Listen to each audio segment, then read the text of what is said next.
Baik, Bapak Ibu yang diberkati Tuhan Yesus Kristus, sore hari ini kembali kita berkumpul di sini untuk beribadah.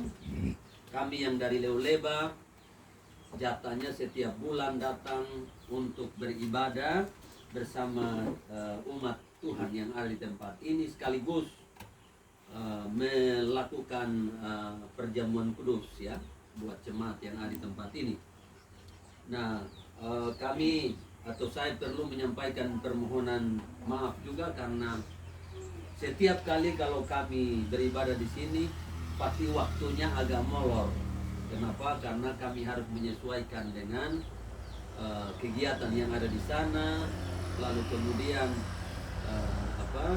teman-teman kami yang punya kendaraan yang harus bawa kami datang ke tempat ini, mereka sibuk dari pagi ya. Mereka sibuk dari pagi, ada pekerjaan yang memang tidak bisa ditinggal, jadi mesti sore dulu baru ditinggal. Jadi setiap bulan pasti seperti itu kalau kami dari Leoleba datang ya. Jadi itu yang perlu saya sampaikan buat kita semua pada sore hari ini. Nah baik Bapak Ibu Saudara-saudara yang diberkati Tuhan Yesus Kristus, sore ini saya mau mengajak kita untuk sama-sama merenungkan kebenaran firman Tuhan di bawah tema pengikut versus murid Kristus. Sekali lagi tema kita sore hari ini adalah pengikut versus murid Kristus. Nah, saudara-saudara sekalian, mungkin saudara agak heran kenapa saya menggunakan tema ini. Ya, saudara mungkin juga bertanya-tanya, kok pengikut versus murid? Ya. Apa beda pengikut dengan murid? Kan pengikut itu sama dengan murid, atau murid itu sama dengan pengikut. Memang di dalam Alkitab, kalau saudara baca keseluruhan daripada teks-teks yang berbicara tentang pengikut Kristus dan murid Kristus, itu seringkali dua kata ini dipakai secara bergantian. Secara bergantian. Jadi orang menyebut murid Kristus itu pengikut Kristus, dan orang juga menyebut pengikut Kristus itu adalah murid Kristus ya, murid Kristus pengikut Kristus, begitu bergantian. Tapi saudara, kalau saudara dan saya dalami lebih jauh dua kata ini, sesungguhnya itu ada perbedaan antara pengikut dan murid Kristus ya. Nah, saya ajak kita untuk baca satu ayat pertama buat kita, Markus 4 ayat 10. Sebelum nanti kita akan baca ayat-ayat yang lain, karena akan ada banyak ayat yang kita akan baca pada sore hari ini. Markus 4 ayat yang ke-10. Mari kita baca sama-sama. 1, 2, 3. Ketika ia sendirian, pengikut-pengikutnya dan ke-12 murid itu menanyakan dia tentang perumpamaan itu. Nah, saudara, perhatikan, setelah Yesus mengajarkan perumpamaan, kemudian ayat 10 dari Markus 4 ini menuliskan bahwa ketika Yesus sendirian, pengikut-pengikutnya dan ke-12 murid itu menanyakan dia tentang perumpamaan itu. Nah, kalau saudara mencermati dengan baik, maka saudara akan melihat di situ ada kelompok pengikut-pengikut Yesus dan ada kelompok ke-12 murid. Pengikut dibedakan dari ke-12 murid. Padahal secara umum sebenarnya kita memahami pengikut Yesus ya itulah murid, atau murid itu adalah pengikut Yesus. Tapi di teks ini kita lihat seperti dibedakan. Ya, murid-muridnya itu dibedakan dari pengikut-pengikutnya. Tentu ini bukan suatu hal yang kebetulan, tapi ini mendorong kita untuk bisa mendalami lebih jauh apa sesungguhnya ya perbedaan antara pengikut dan murid. Nah, saudara-saudara sekalian, saya akan bawa kita untuk melihat atau mempelajari beberapa hal terkait dengan perbedaan pengikut dan murid. Pertama, pengikut itu di dalam bahasa lain disebut follower. Itu artinya atau dasar katanya ikut. Pengikut itu sama dengan pendukung, penggemar, juga simpatisan. Tapi juga pengikut disebut sebagai penganut. Penganut paham dari tokoh tertentu atau kelompok tertentu. Itu pengikut. Nah, sekarang tentang murid. Murid itu disciple. Murid itu disebut juga dengan pengikut. Murid itu juga disebut dengan penganut. Ya. Tetapi lebih dari itu, murid itu juga dari bahasa Yunani matetes, artinya seseorang yang belajar. Belajar dari orang yang diikutinya, orang di mana dia berguru. Sehingga dia, karena dia mempercayai dan menerima paham dari orang itu. Sehingga dia belajar, kemudian nanti dia melakukan atau menghidupi, menerapkan apa yang dia pelajari dari gurunya itu dalam seluruh kehidupannya. Nah, dalam hal ini, seorang pengikut Bapak Ibu belum tentu bisa meneruskan ajaran dari gurunya dalam seluruh kehidupannya atau meneruskan kepada orang lain, belum tentu. Tapi murid itu sudah pasti. Dia belajar, dia menerapkan dalam kehidupannya, dan dia juga meneruskan paham itu, ajaran itu kepada orang lain. Itu perbedaan. Ya. Nah, saudara sekalian, pada zaman Yesus melayani, ada banyak orang mengikut Yesus. Saya ulangi, pada zaman Yesus melayani, itu ada begitu banyak orang mengikut Yesus. Tapi perhatikan, tidak semua mereka yang mengikuti Yesus itu adalah muridnya. Tidak semua mereka yang mengikut Yesus itu adalah muridnya. Kita ambil contoh misalnya, Matius 4 ayat 25. Saya kasih beberapa ayat saja. Matius 4 ayat 25, lalu pasal 20 ayat 29. Mari kita buka dengan cepat. Matius 4 ayat 25, lalu pasal 20 ayat 29. Kita sama-sama baca. 1, 2, 3. Maka orang banyak berbondong-bondong mengikuti dia. Mereka datang dari Galilea dan dari Dekapolis, dari Yerusalem dan dari Yudea dan dari seberang Yordan. Saudara perhatikan, begitu banyak orang dari wilayah yang berbeda-beda datang berbondong-bondong mengikuti Yesus. Pasal 20 ayat 29. Kita baca sama-sama. 1, 2, 3.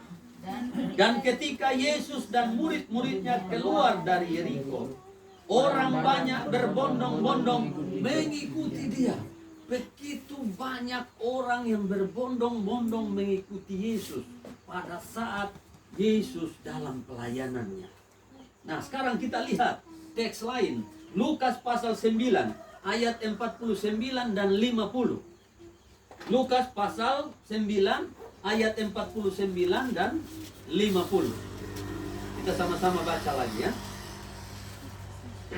Lukas pasal 9 ayat 49 dan 50. 1, 2, 3. Yohanes berkata, Guru, kami lihat seorang mengusir setan demi namamu. Lalu kami cegah orang itu, karena ia bukan pengikut kita. Yesus berkata kepadanya, jangan kamu cegah, sebab barang siapa tidak melawan kamu, ia ada di pihak kamu. Nah, saudara, dari 3 ayat ini, saudara perhatikan bahwa di Injil Matius tadi mencatat bahwa ada banyak orang berbondong-bondong mengikuti Yesus. Lalu bukan cuma mengikuti Yesus. Di dalam Lukas 9 ayat 49 dan 50, itu ada seseorang mengusir setan dengan nama Yesus. Tapi dia bukan murid Yesus. Oke, saudara? Ya. Jadi saudara, ada banyak orang mengikut Yesus, juga ada banyak orang yang mengusir setan mungkin dengan demi nama Yesus. Sesuai dengan teks ini kita lihat ternyata ada satu orang yang mengusir setan dengan nama Yesus. Orang yang mengusir setan dengan nama Yesus ini artinya dia adalah pendukung. Dia orang yang pro Yesus. Ya, orang yang menganut ajaran Yesus. Mungkin juga dia mempercayai Yesus. Makanya dia bukan cuma ikut Yesus, tapi dia juga melayani di dalam nama Yesus. Tapi sayangnya saudara lihat di sini, dia bukan termasuk dalam kelompok murid Yesus. Saudara sekalian, kekristenan ini salah satu agama yang besar di dunia ini. Hari ini kalau saya tidak salah itu tercatat 2,3 miliar penganut Kristen di dunia ini. Tapi saudara dengarkan ini, tidak semuanya murid Kristus. Sekalipun mereka adalah orang Kristen, sekalipun mereka mengaku percaya, bahkan seperti teks Lukas 9:49 pun mungkin juga mereka melayani di dalam nama Yesus. Mereka tidak termasuk dalam kelompok murid Yesus. Ini perbedaannya. Oke ya. Sampai di situ dulu, ini poin yang pertama untuk kita melihat perbedaan pengikut dan murid ya, Saudara. Kita lihat yang kedua lagi. Yang kedua, beda pengikut dan murid itu adalah kalau pengikut dia mengikut Yesus itu sewaktu-waktu saja.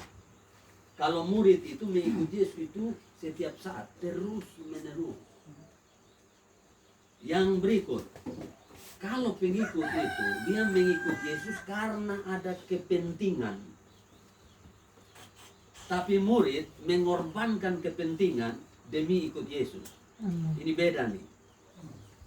Amin saudara. Ya, ini beda. Pengikut dia ikut Yesus karena ada kepentingan, ada maunya. Tapi kalau murid Yesus, dia melepaskan kepentingannya, mengorbankan kepentingannya demi mengikut Yesus. Nah, kita akan lihat beberapa ayat. Contoh misalnya Yohanes 6 ayat 25 dan 26. Kita lihat ada banyak orang yang mengikut Yesus. Dan karena seharian Yesus mengajar mereka, dan menjelang malam Yesus tahu bahwa mereka ini sudah capek, sudah letih, juga sudah lapar. Murid-muridnya menyadari itu juga. Makanya kemudian Yesus dan murid-muridnya memberi makan kepada mereka. Lalu setelah itu Yesus dan murid-muridnya menyeberang ke seberang danau. Mereka juga ikut menempuh jalan darat, mengikuti Yesus sampai ke tempat di mana Yesus berada. Dan saudara lihat, waktu mereka ketemu dengan Yesus di seberang danau, ayat 25 dan 26, Alkitab berkata begini, sama-sama baca, 1, 2, 3. Ketika orang banyak menemukan Yesus di seberang laut itu, mereka berkata kepadanya, Rabi, bila mana engkau tiba di sini? Yesus menjawab mereka, Aku berkata kepadamu, sesungguhnya kamu mencari aku, bukan karena kamu telah melihat tanda-tanda, melainkan karena kamu telah makan roti itu dan kamu kenyang. Amin. Mereka cari Yesus karena apa, saudara? Karena mereka sudah mengecap roti yang Tuhan berikan melalui mujizat. 5 ketur roti, 2 ekor ikan. Setelah makan kenyang, Yesus menyeberang dengan murid-muridnya. Mereka juga ikut dia terus. Dan ketika mereka mendapati Yesus di sana dan mereka bertanya, sejak kapan guru tiba di sini atau rabi tiba di sini? Dia langsung menjawab mereka, kamu mencari aku bukan karena kamu telah melihat tanda-tanda sehingga kamu percaya akulah anak Allah yang telah datang dari sorga. Tidak, tapi karena kamu telah makan roti itu dan kamu telah menjadi kenyang. Ini contoh orang-orang yang mengikut Yesus. Karena apa? karena ada kepentingan, karena ada maunya. Dan ini masuk dalam kelompok pengikut, follower, simpatisan, penggemar. Mereka selalu ada kepentingan. Ya, kalau mendatangkan keuntungan, oh ya saya ikut. Kalau memberi rasa nyaman, saya ikut. Ya, no? Kalau kepentinganku terpenuhi, saya ikut. Tapi ketika kepentingan tidak terakomodir, tidak lagi ikut. Ketika tidak mendatangkan keuntungan, mereka langsung berhenti untuk mengikut. Nah, saudara. Nah, sebaliknya, saudara lihat, kalau murid itu berbeda. Meninggalkan kepentingannya demi untuk ikut Yesus. Perhatikan, Markus 10 ayat 28. Markus pasal 10 ayat 28. Coba baca sama-sama. Markus pasal 10 ayat 28. 1, 2, 3. Berkatalah Petrus kepada Yesus, kami ini telah meninggalkan segala sesuatu dan mengikut Engkau. Siapa Petrus? Petrus adalah murid Yesus. Amin, saudara. Apa kata dia terhadap Yesus? Kami meninggalkan segala sesuatu dan mengikut Engkau. Memang murid itu, ya, idealnya begitu, meninggalkan segala sesuatu demi mengikut Yesus. Kalau pengikut itu mengikut karena ada kepentingan. Jadi itu perbedaan antara pengikut dan murid. Atau bisa juga disebut murid sejati dan yang bukan murid sejati. Ya. Nah, karena itu maka saudara sekalian, Yesus itu selalu bilang sama orang-orang yang mendengarkan pengajarannya, barang siapa yang mau mengikut aku, dia harus menyangkal diri, pikul salib, dan ikut aku. Amin. Barang siapa yang tidak melepaskan dirinya dari segala miliknya, dia tidak layak menjadi muridku. Dan saudara bandingkan dengan Lukas 14 ayat 33. Catat saja, saudara pulang baca di rumah. Jadi itulah murid. Dia berbeda dengan pengikut atau pengikut biasa. Ya. Oke, yang berikut saudara-saudara sekalian, ya, kita lihat bahwa pengikut itu maunya dilayani. Tapi kalau murid melayani.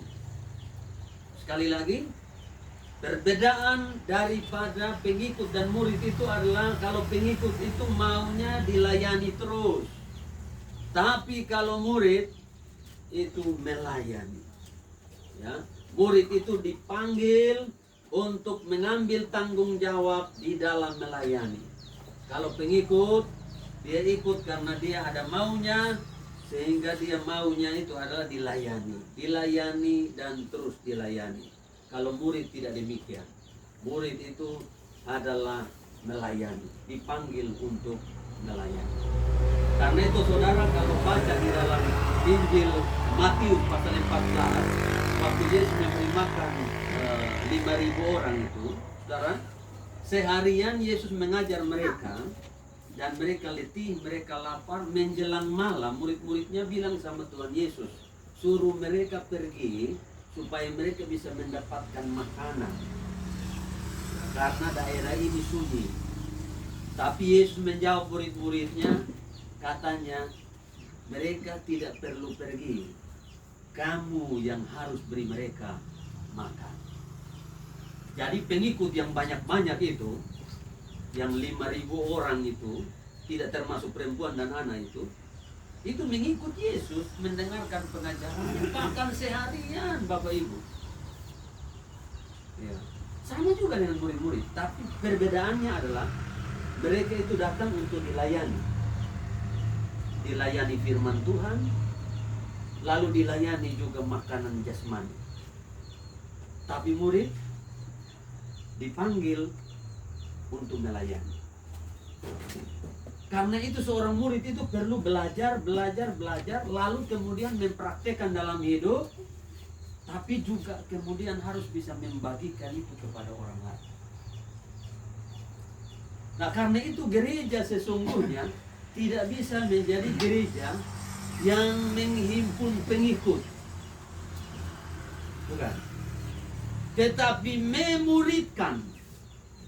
Setuju saudara? Amin. Iya. Kita tidak menghimpun pengikut. Begitu. Kita tidak menghimpun pengikut. Ini bukan partai politik. Amin, saudara? Amin. Sehingga perlu masa yang banyak. Tidak. Kita memuridkan orang. Bagi yang mau belajar jadi murid, kami siap untuk mengajari mereka. Seperti Yesus mengajari murid-muridnya, seperti itu juga kami siap mengajari siapa saja yang mau pergi untuk Tuhan. Amin, saudara. Karena sekali lagi gereja itu idealnya dia tidak menghimpun murid. Gereja itu idealnya dia tidak mengumpulkan anggota yang banyak, tapi dia memuridkan. Karena itu maka amanat agung itu jelas. Pergilah, jadikanlah segala bangsa muridku, murid Yesus. Bukan jadikan segala bangsa pengikutku, tidak sekedar itu. Jadikan segala bangsa orang percaya. Jadikan segala bangsa warga gereja. Oh tidak, jadikan segala bangsa muridku. Begitu. Karena di dalam Yesaya itu dikatakan bahwa anak-anakmu akan menjadi murid Tuhan. Kita memang dipanggil untuk menjadi murid, belajar seperti Yesus, menghidupi Yesus dalam hidup, dan bisa membawa kehidupan Yesus kepada dunia ini. Itu murid. Karena itu murid itu tidak bisa datang, duduk, kemudian terima untuk dirinya, tidak. Ada saatnya setelah dia tamat pelajarannya, dia harus pergi untuk melayani. Karena murid itu memang didesain untuk melayani, bukan untuk dilayani. Doa saya kita semua jemaat ambil bagian di dalam pelayanan. Amin. Kita ini kan punya panggilan masing-masing, kita punya karunia masing-masing, kita punya talenta masing-masing. Ada yang bisa musik, ada yang bisa singer, ada yang bisa WL, ada yang bisa pengajaran, ya toh, ada yang bisa berdoa. Bahkan banyak sekali bidang-bidang pelayanan. Ya. Tinggal kita berdoa agar Tuhan menolong kita, memanggil kita di bidang apa. Temukan itu dan ambil bagian di situ. Sekalipun memang oleh gereja seringkali harus dilatih dulu, tapi itu hanya untuk bisa mengarahkan, mempersiapkan, memperlengkapi. Dan gereja tidak boleh membatasi orang di dalam melayani pekerjaan Tuhan. Tapi memang harus dilatih. Dimuridkan, itu istilahnya. Dimuridkan. Baru kemudian diutus pergi untuk memuridkan segala bangsa. Ini amanat agung, ini harus kita lakukan. Amin, saudara. Amin. Saya juga kadang-kadang berpikir kalau saya tidak muridkan orang, saya menjadi penghalang buat amanat agung. Karena itu saya satu orang yang suka memperlengkapi. Sekalipun kadang-kadang mungkin karena terlalu berambisi untuk memperlengkapi orang sehingga saya kurang teliti, jadi ada yang tidak terbentuk dengan baik, jadi ya agak error. Ya, kita evaluasi, kita temukan, oh ya seharusnya tidak begini saja begitu. Tapi karena ada semangat untuk memuridkan, memperlengkapi, memberdayakan supaya orang-orang bisa terlibat di dalam pelayanan. Karena dalam satu pertemuan saya bilang, nanti ke depan saya mau rekrut, ada Om Dendro, ada Om Kris. Jadi ketika saya kasih tanggung jawab jadi panitia pembangunan atau jadi apa saja, itu saya sedang berdoa dan saya sedang melihat atau memantau ini orang ini panggilannya di mana. Satu saat kita rekrut, setelah kita berdoa kita rekrut, orang-orang ini untuk ikut di dalam pelayanan sesuai dengan panggilan mereka atau bidang mereka. Nah, jadi saudara-saudara sekalian, jadilah murid, jangan jadi pengikut, karena pengikut itu memang gayanya itu mau dilayani terus. Tapi kita tidak pernah dipanggil untuk dilayani terus menerus sampai Tuhan datang. Tidak. Kita dipanggil jadi murid. Murid itu belajar untuk kemudian melayani orang lain. Begitu, ya. Nah, baik Bapak Ibu Saudara sekalian. Kalau saudara nanti baca lagi misalnya pada waktu pelayanan terhadap 5.000 orang itu jelas sekali, luar biasa. Kita lihat itu sistem Yesus dan murid-muridnya melayani. Jadi karena mereka ini memang melayani, makanya ketika roti yang begitu sedikit itu ya disyukuri, didoakan oleh Tuhan Yesus, lalu kemudian dikasih sama murid-muridnya, baru kemudian murid-muridnya membagikannya kepada orang banyak. Jadi orang-orang banyak itu yang adalah pengikut Yesus untuk mendengar ajaran Yesus, itu memang posisi menerima saja itu roti yang dibagi oleh murid-muridnya yang jalan melayani. Itu bedanya. Ada yang dilayani, ada yang melayani. Pengikut itu selalu dilayani. Kalau murid melayani. Haleluya. Oke, yang berikut saudara sekalian, perbedaan antara pengikut dan murid itu adalah begini. Pengikut itu kalau dia ketemu proses, dia ketemu tantangan, dia ketemu masalah, itu pasti dia lari, mengundurkan diri. Ya, karena memang pengikut itu kan tidak mau susah-susah dia. Kalau kepentingannya tidak terakomodir itu ya dia berhenti mengikuti orang yang diikuti. Kalau murid tidak begitu. Murid itu siap menghadapi proses. Karena dia tahu proses itu bagian daripada proses seorang murid. Tantangan, masalah itu adalah bagian daripada proses seorang murid untuk menjadi matang, sehingga dia tidak mungkin akan mundur ketika menghadapi tantangan. Nah, kita ambil contoh misalnya kalau saudara baca di dalam Yohanes pasal 6 tadi itu, kita ke ayat 60 misalnya, lalu ayat 66 sampai dengan ayat 69 itu saudara sekalian. Setelah Yesus mengoreksi orang banyak itu, saudara, ya, kamu mencari aku bukan karena kamu telah melihat tanda-tanda, tapi kamu telah makan roti itu dan menjadi kenyang. Lalu kemudian dengan ajaran-ajaran lainnya yang agak sedikit keras, Yesus mengajar orang-orang itu. Nah, setelah Yesus mengajar mereka dengan ajaran yang agak keras, maka ayat 60 di situ berkata begini.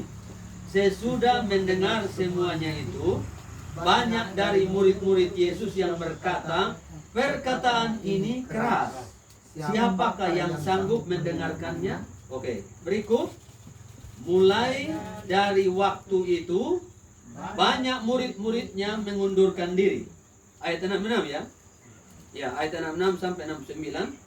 Mulai dari waktu itu, banyak murid-muridnya mengundurkan diri dan tidak lagi mengikut dia. Maka kata Yesus kepada ke-12 muridnya, apakah kamu tidak mau pergi juga? Jawab Simon Petrus kepadanya, Tuhan, kepada siapakah kami akan pergi? Perkataanmu adalah perkataan hidup yang kekal.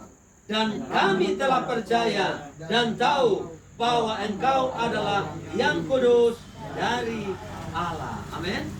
Dan saudara lihat, kalau yang namanya pengikut itu biasanya dia kan cari aman, ya, dia kan cari senang, dia kan cari supaya kepentingannya dipenuhi.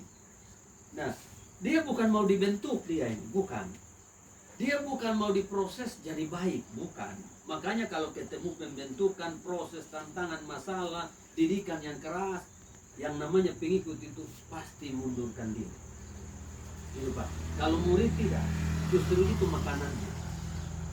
Itu bagian daripada proses buat dia menjadi dewasa. Bagaimana dia bisa tamat pelajarannya kalau dia tidak menerima setiap proses-proses itu. Nah, saudara perhatikan, waktu Yesus mengajar mereka dengan keras, apa yang terjadi? Mereka bilang pengajaran ini keras, perkataan ini keras, tidak ada yang tahan. Lalu ayat 66 mencatat, mulai waktu itu ada murid-murid Yesus yang mengundurkan diri. Nah, murid-murid Yesus yang mengundurkan diri ini adalah murid-murid yang bukan termasuk 12 murid itu, bukan. Yang lain. Makanya ketika Yesus melihat yang lain mengundurkan diri, dia kemudian tanya sama 12 murid itu, apakah kamu tidak pergi juga? Maka tampillah Simon Petrus menjawab pertanyaan Yesus dengan berkata, kepada siapakah kami pergi? Perkataanmu adalah perkataan hidup yang kekal, dan kami percaya, kami tahu, amin saudara, bahwa engkaulah yang kudus dari Allah. Saudara perhatikan, murid itu dia tahan terhadap didikan yang keras, dia tahan terhadap pengajaran yang keras, karena dia tahu itu mendewasakan dia. Kapan dia tamat kalau dia tidak terima itu pengajaran yang begitu? Tapi pengikut, memang dia datang bukan untuk tujuan mau dibentuk, dididik untuk jadi baik. Bukan. Dia datang hanya demi kepentingannya. Maka kedua mereka ini kalau menghadapi didikan yang keras, yang pengikut pasti mundur. Kalau yang murid tidak akan mundur. Ya, itu perbedaannya. Bapak Ibu Saudara sekalian, ada banyak lagi sebenarnya perbedaan pengikut dan murid yang saya mau sampaikan buat kita malam hari ini. Tapi saya mau simpulkan. Pertama, malam ini saudara dan saya melalui pengajaran ini, saudara dan saya harus mengevaluasi kembali posisi saudara dan saya. Saudara dan saya ini ada di posisi pengikut atau murid Kristus sejati. Perbedaan dan ini hanya beberapa saja sudah saya sampaikan. Jika saudara dan saya punya mentalitas ada di mentalitas pengikut, maka hari ini harus sadar berubah, pindah posisi jadi murid sejati. Amin. Mengapa demikian? Karena yang kedua, pengikut itu tidak pernah dirancang untuk masa depan. Orang yang hanya ikut-ikutan itu dia lolos dari rancangan masa depan. Lolos. Hanya murid yang diajar, disetting dan diproyeksikan untuk masa depan. Jadi saudara dan saya harus berhenti jadi pengikut, berhenti jadi murid yang tidak sejati, harus jadi murid sejati. Begitu. Kenapa demikian? Oke, kita lihat beberapa ayat sebagai penutup buat kita ya. Lukas 18 ayat 28 sampai dengan ayat 30. Lukas pasal 18 ayat 28 sampai dengan ayat 30 kita baca sama-sama. Lukas pasal 18 ayat 28 sampai dengan ayat 30. 1, 2, 3. Petrus berkata, kami ini telah meninggalkan segala kepunyaan kami dan mengikut Engkau. Kata Yesus kepada mereka, aku berkata kepadamu, sesungguhnya setiap orang yang karena kerajaan Allah meninggalkan rumahnya, istrinya, atau saudaranya, orang tuanya, atau anaknya, akan menerima kembali lipat ganda pada masa ini juga, dan pada zaman yang akan datang ia akan menerima hidup yang kekal. Nah, ini Tuhan Yesus ngomong sama siapa? Ngomong sama murid-muridnya. Bukan ngomong sama pengikut yang banyak-banyak itu, bukan. Ngomong sama murid-muridnya, terutama ngomong sama Petrus. Karena Petrus bilang, kami ini sudah meninggalkan semuanya demi mengikut engkau. Ingat, kalau pengikut, mengikut demi kepentingannya. Tapi kalau murid, meninggalkan kepentingannya demi mengikut Yesus. Dan ketika dia ngomong, kami telah meninggalkan semuanya untuk mengikuti engkau, Yesus bilang, pada masa ini juga, kamu akan terima lipat ganda. Dan pada masa yang akan datang, kamu dapat hidup yang kekal. Jadi berkat double porsi. Berkat sekarang dan berkat masa depan. Berkat jasmani, berkat rohani. Berkat selama hidup di dunia, berkat nanti di dalam kekekalan. Diterima, bukan untuk semua orang, hanya yang murid saja. Kepada orang yang berbondong-bondong yang banyak-banyak itu, ada tidak teks Alkitab yang menerangkan Yesus menjanjikan sesuatu buat mereka? Tidak. Memang pengikut itu orang yang pertama antara dia dengan yang diikuti itu tidak terikat. Jadi karena itu orang yang diikuti juga tidak ada ikatan, tidak ada kewajiban. Iya kan? Tidak ada kewajiban. Tapi kalau murid itu punya ikat dengan guru dengan murid. Nah, lalu kita lanjut satu ayat lagi. Matius pasal 19 ayat 28. Matius pasal 19 ayat 28. Matius 19 ayat 28. Ini ayat terakhir. Saudara, ayat ini juga atau pernyataan ini ditujukan kepada para muridnya. Jadi dia tidak omong untuk semua orang tuh.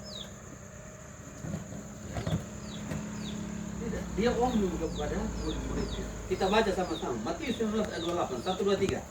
Kata Yesus kepada mereka, aku berkata kepadamu, sesungguhnya pada waktu penciptaan kembali, apabila Anak Manusia bersemayam di takhta kemuliaannya, kamu yang telah mengikut aku akan duduk juga di atas 12 takhta untuk menghakimi ke-12 suku Israel. Ya, saudara bayangkan, kamu yang sudah mengikut aku, maksudnya ditujukan kepada para murid. Kata Yesus, kamu akan duduk memerintah atas 12 suku bangsa. Itu murid, saudara. Murid itu jelas dia punya masa depan. Jelas rancangan gurunya buat mereka. Tapi kalau pengikut saja, apa yang dirancang untuk mereka di masa akan datang? Tidak ada. Hanya murid. Nah, karena itu saudara-saudara sekalian, mari jangan sekedar jadi orang Kristen, sekedar jadi orang percaya, sekedar jadi pengikut Kristus. Kristen itu adalah pengikut Kristus. Juga Kristen itu adalah murid Kristus.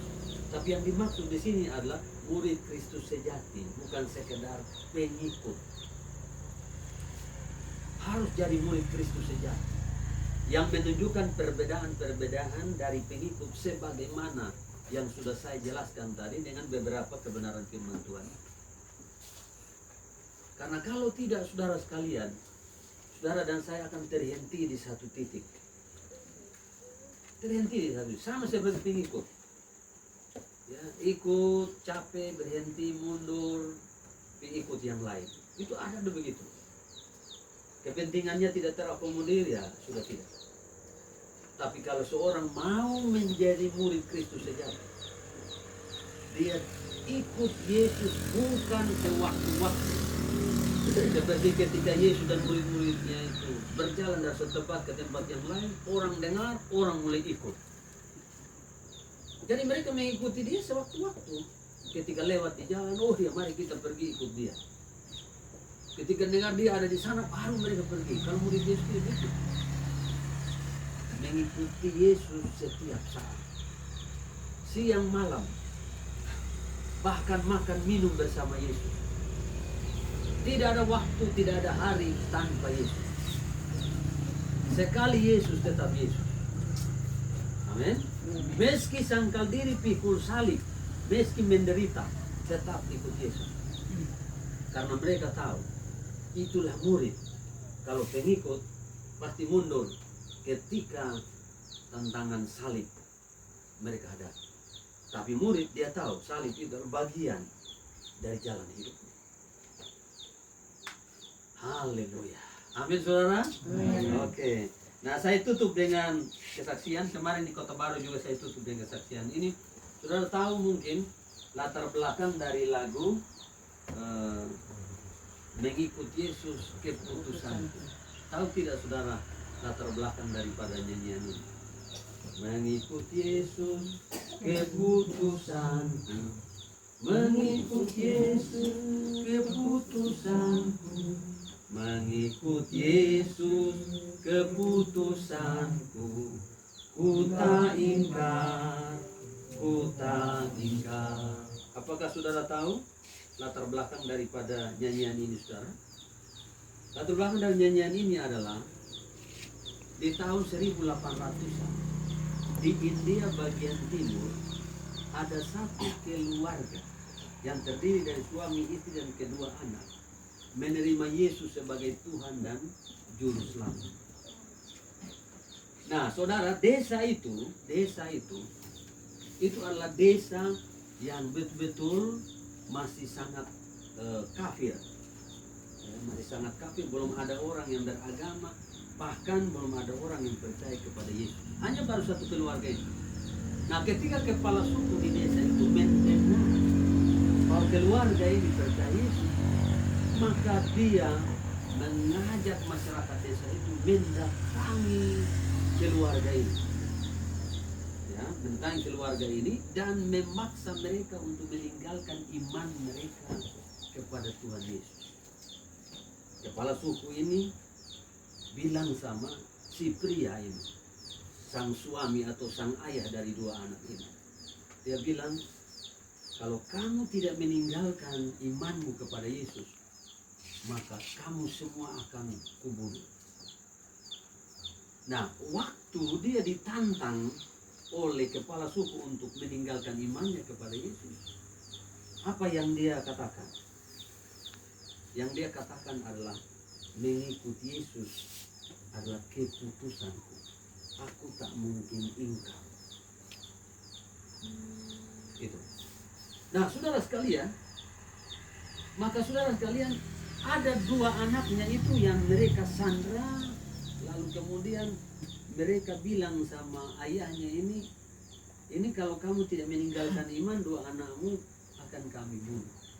Dia tetap pada pendiriannya. Karena itu kepala suku memanggil algojo menghabisi dua anaknya di depan matanya. Setelah kedua anaknya itu mati, maka kepala suku bilang begini, kamu dan istrimu punya kesempatan untuk hidup. Tapi kalau kamu masih tetap dalam imanmu, istrimu akan kubunuh. Ya, silakan ambil keputusan. Mau tinggalkan iman kepada Yesus atau istrimu kami bunuh. Maka kemudian apa jawab dia kepada kepala suku? Dia bilang, walau saya sendiri, saya tetap ikut Yesus. Maka kemudian para algojo itu diperintahkan menghabisi istrinya di depan matanya. Nah, saudara, kepala suku ini berpikir bahwa ini sudah anaknya, sudah istrinya, mungkin dia akan berubah pikiran kalau dia tidak mau mati. Maka kepala suku tanya, kamu sekarang sendiri dan kamu punya kesempatan untuk hidup, tidak senasib dengan istri dan anak-anak. Kalau kamu meninggalkan imanmu. Nah, saudara, apa jawab dia? Salib di muka, dunia di belakang. Aku tak akan pernah ingkar untuk percaya kepada Yesus. Maka saudara tahu, marahlah kepala suku itu dan menyuruh algojo menghabisi sang pria itu. Satu keluarga, 4 jiwa terbunuh pada saat itu juga. Nah, saudara sekalian, setelah kepala suku ini membunuh 4 orang itu, dia dihantui dengan perasaan ingin tahu, ya, kenapa sampai 4 orang ini rela mati untuk nama Yesus itu. Siapa Yesus sebenarnya? Lalu di dalam pencariannya, dia menemukan bahwa ternyata Yesus itu adalah Tuhan dan Juru Selamat. Maka dia pun akhirnya sadar dan dia memutuskan untuk menjadi pengikut Yesus. Pada hari di mana dia mendeklarasikan imannya, dia memanggil seluruh penduduk desa itu turun ke alun-alun, tempat di mana dia menghabisi satu keluarga itu. Dan di depan mata masyarakat desa itu, dia proklamirkan imannya kepada Tuhan Yesus Kristus. Sejak itu, saudara, kekristenan di desa itu dan di desa-desa yang lain berkembang begitu besar. Maka kemudian perkataan yang menjadi jawaban pria yang dibunuh oleh kepala suku itu, ada tiga jawaban itu, 3 jawaban dari pertanyaan kepala suku itu, kemudian dibuatkan menjadi sebuah lirik lagu oleh seorang misionaris asal India bernama Sundar Singh. Lalu kemudian oleh seorang komposer terkenal asal Amerika bernama William Reynolds, menjadikan lagu itu sebagaimana yang kita nyanyikan hari-hari ini. Mengikut Yesus keputusanku, mengikut Yesus keputusanku, mengikut Yesus keputusanku. Ku tak ingkar, ku tak ingkar, walau sendiri tetap ku ikut, walau sendiri tetap ku ikut, walau sendiri tetap ku ikut. Ku tak ingkar, ku tak ingkar, salib di muka, dunia di belakang, salib di muka, dunia di belakang, salib di muka, dunia di belakang, selamanya, selamanya. Tetap jadi murid Kristus. Amin. Jangan sekedar pengikut. Anda dan saya tidak punya masa depan, karena anak saya tidak pernah diproyeksikan untuk masa depan. Berkat double porsi atau memerintah bersama Kristus hanyalah milik murid Kristus saja.